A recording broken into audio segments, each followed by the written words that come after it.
Hi, my name is Zach Myers with Zachary Denim. Today I'm going to share with you some of the examples that define the difference between a mill finish, a wet finish, and a dry finish. Behind me you'll see some samples of different fabrics. This is what we call a Nicco 37. Nicco 37 is a light blue shade of indigo. This is a Newport. It's a darker shade. This is a Nicco 53, which is kind of in between. All three of these are 99% cotton, 1% Lycra, so they have a little bit of stretch. And the reason why I've used these in previous or current collections is because I like the array of tones that come directly from the mill. They require no laundering facility to lighten the color. Below the top three, you'll see these three examples. These three examples are selvedge denim that comes from cone mills. This is a natural color which has absolutely no indigo dye in it whatsoever. This is a blue, has to me what would define a traditional indigo shade. And this is a darker, somewhat dirtier shade of indigo. Dirtier meaning it has kind of a brownish tint to it. These three examples here are 100% cotton and have absolutely no stretch. They're my favorites. It's what I use personally in my fabric of choice. You can see now by having all 6 of these swatches in front of you that you truly can purchase denim from the mill with a mill finish and still have a broad range of colors to choose from. This is how I avoid having to do any sort of wet finish and do my part in conserving water. Now I'm going to show you the difference between a wet finish and a dry finish, or rather explain to you the difference. A dry finish is exactly what it is. It says it's a dry finish. Requires no water or chemicals of any sort. A dry finish is done virtually on every single pair of jeans that you will see in the marketplace today, because the consumers want to have jeans that looked ripped, torn, and worn, faded, because they don't want to necessarily take the time to do it themselves. So in order to do that, it requires a multitude of tools. You'll see here I have a piece of sandpaper, special sandpaper, kind of an emery cloth actually, wrapped around a piece of aluminum. Here I have another tool, which is the same emery cloth, into a triangle shape in order to produce fine lines, which I'll show you here momentarily.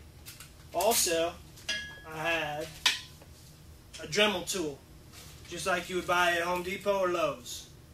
And no, I'm not getting any credit for saying Home Depot or Lowe's. But this will enable you to distress seams, hems, pockets, things of that nature. So, Algie, if you'll pan down for me. I guess it's tilt. Sorry, I'm not a video guy, I'm a jean guy. Anyway, so now you'll see this inflatable mannequin that is made of aluminum, and I will inflate it. Yay!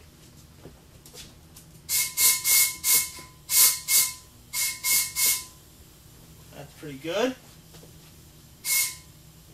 So an inflatable mannequin is necessary to do any sort of dry finish on jeans. Now, with my triangle, I would take this in the same direction always to avoid any type of rip or tear. And I will begin to use, this is already done, because for time purposes we don't have the time to do a whole pair. But for demonstration purposes, I'll show you how it's done. You'll take this sandpaper and you'll sand on it in the direction that you want to have. And basically what you're trying to achieve here is a three-dimensional range of tones, of color tones. So that's what you work towards. The fine lines are used with this sort of really fine edge. To achieve that, you use the fine edge. To do thighs and bigger areas, You can use the block, and you can sand down on the jean, for example, there. Turn it over, put a little more air in it.